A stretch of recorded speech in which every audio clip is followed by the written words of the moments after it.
María Zambrano ocupa un lugar único en el pensamiento occidental del siglo XX, especialmente dentro de la tradición filosófica española. Su obra escapa a las clasificaciones fáciles, entrelaza filosofía, poesía, mística y política, forjando una voz profundamente lírica e intensamente introspectiva.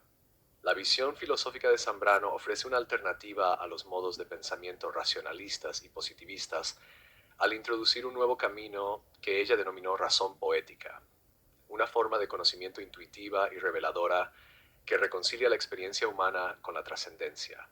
A través de su obra, Zambrano no solo busca comprender el ser y la conciencia, sino también sanar la escisión entre razón y emoción, filosofía y poesía, vida y pensamiento. Primeras influencias y formación intelectual. Zambrano nació en Vélez, Málaga, España, y creció en un hogar intelectual y progresista. Su padre, Blas Zambrano, fue educador y amigo de escritores de la generación del 98, lo que influyó en su temprana exposición a la literatura y la filosofía. Estudió filosofía en Madrid, donde fue discípula de José Ortega y Gasset, el principal filósofo español de la época. Bajo su tutela, conoció la fenomenología y el vitalismo, influencias que marcarían profundamente su pensamiento. Sin embargo, mientras Ortega defendía el racio-vitalismo, la razón enraizada en la vida, Zambrano consideraba que este enfoque no bastaba para captar la totalidad de la experiencia humana. Comenzó a alejarse del énfasis orteguiano en el análisis racional y buscó desarrollar un modo de pensar más integrador, capaz de abarcar el misterio, la espiritualidad y lo inconsciente. Esta divergencia marcó el inicio de su esfuerzo por articular una filosofía que fuera al mismo tiempo rigurosa y poética, analítica y espiritual. La razón poética, un nuevo modo de pensamiento.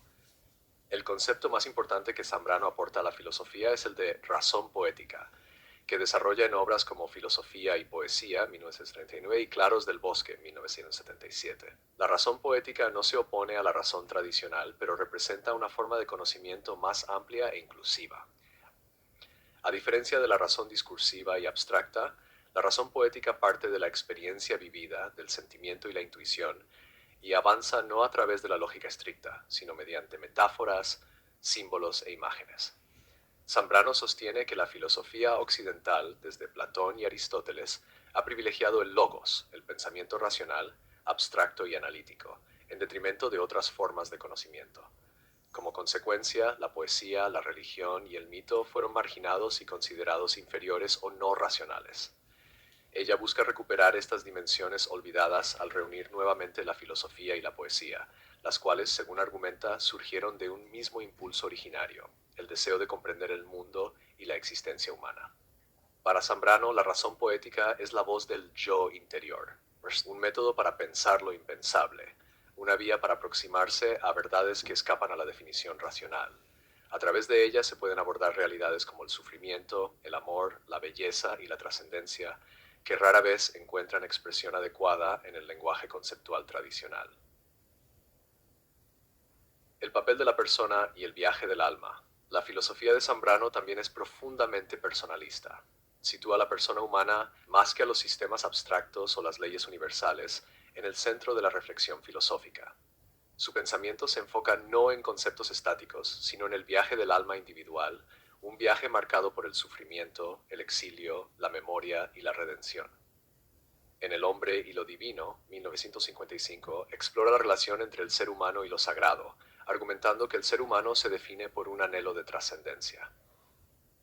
Este anhelo no siempre es religioso en sentido doctrinal, sino más bien una inclinación metafísica, una sed de sentido, de unidad, de regreso al hogar. La filósofa concibe el alma como una viajera que transita por las sombras de la existencia en busca de la luz. En este recorrido, el alma se enfrenta no solo al gozo y a la belleza, sino también al abandono, la alienación y el exilio. El exilio, tanto en sentido literal como simbólico, se convirtió en un tema central de su vida y obra. Tras la Guerra Civil Española, Zambrano se vio obligada a exiliarse por su oposición al régimen franquista. Pasó más de 40 años fuera de España, residiendo en países como México, Cuba, Puerto Rico, Italia y Francia. Esta experiencia de desarraigo marcó profundamente su pensamiento. Para ella el exilio no solo era una condición política, sino también una metáfora de la existencia moderna, caracterizada por la ruptura con las raíces, con la comunidad y con lo sagrado. Sin embargo, también veía en el exilio una oportunidad para el crecimiento interior y la revelación de la verdad. Filosofía y política. Aunque profundamente espiritual y poética, la filosofía de Zambrano también es política. Sus primeros escritos abordan cuestiones de ética, libertad y democracia. En Persona y Democracia, 1958, reflexiona sobre la prioridad de una democracia verdaderamente humanista basada en el respeto a la dignidad y unicidad de cada persona. Para ella, la democracia no debe sustentarse solo en estructuras jurídicas o institucionales, sino en una visión espiritual y ética del ser humano. A diferencia de muchos teóricos políticos que centran su atención en el poder, Zambrano resalta la vulnerabilidad, la compasión y el cuidado como fundamentos esenciales de lo político. Advierte sobre los peligros de las ideologías deshumanizadoras y de los regímenes totalitarios que reducen al individuo a una función o a una cifra. La verdadera política, afirma, debe reconocer a la persona como un misterio, como un ser capaz de sufrir y trascender. Su pensamiento político estuvo marcado por la guerra y el exilio. Consideraba que la historia moderna estaba atravesada por una crisis de sentido, por una separación entre el ser humano y las raíces espirituales de la vida. La tarea de la filosofía, entonces, no era solo analizar esta crisis, sino responder a ella con una visión renovadora y esperanzadora, una tarea que solo podía llevarse a cabo a través de la razón poética.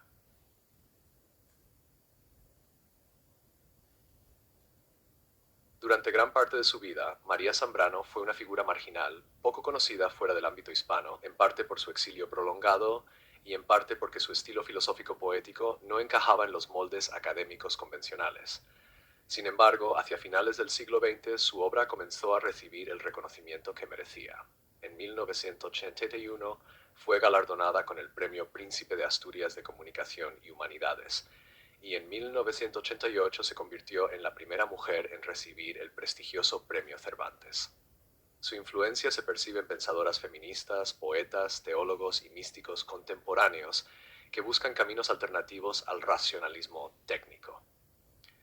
Zambrano abrió nuevas rutas en la filosofía del lenguaje, la estética y la metafísica, proporcionando herramientas para pensar la vida no solo en términos conceptuales, sino con una sensibilidad que abarca lo emocional, lo histórico y lo espiritual. Hoy en día, su legado sigue vivo en los debates contemporáneos sobre el pensamiento post-racionalista, la integración de filosofía y literatura, y los fundamentos éticos de la política. Su insistencia en el valor de la interioridad, el silencio y la contemplación es una respuesta profunda a la fragmentación y el ruido del mundo moderno. Conclusión. La filosofía de María Zambrano es un esfuerzo luminoso por reunir lo que el pensamiento occidental ha separado durante siglos: razón y poesía, filosofía y mística, intelecto y alma. A través de la razón poética ofrece una visión del conocimiento no fría ni abstracta, sino cálida, intuitiva y espiritualmente cargada. Su obra nos recuerda que la filosofía no es solo una disciplina académica, sino un camino de vida, una forma de habitar el mundo con profundidad, sensibilidad y reverencia. En un siglo marcado por la guerra, el exilio y las ideologías extremas, la voz de Zambrano resuena con una intensidad serena, proclamando la necesidad de la libertad interior, de la responsabilidad ética y de la sacralidad de la persona humana. Su legado perdura como una invitación a pensar poéticamente, a escuchar la voz interior y a buscar la chispa divina escondida en el viaje cotidiano del ser.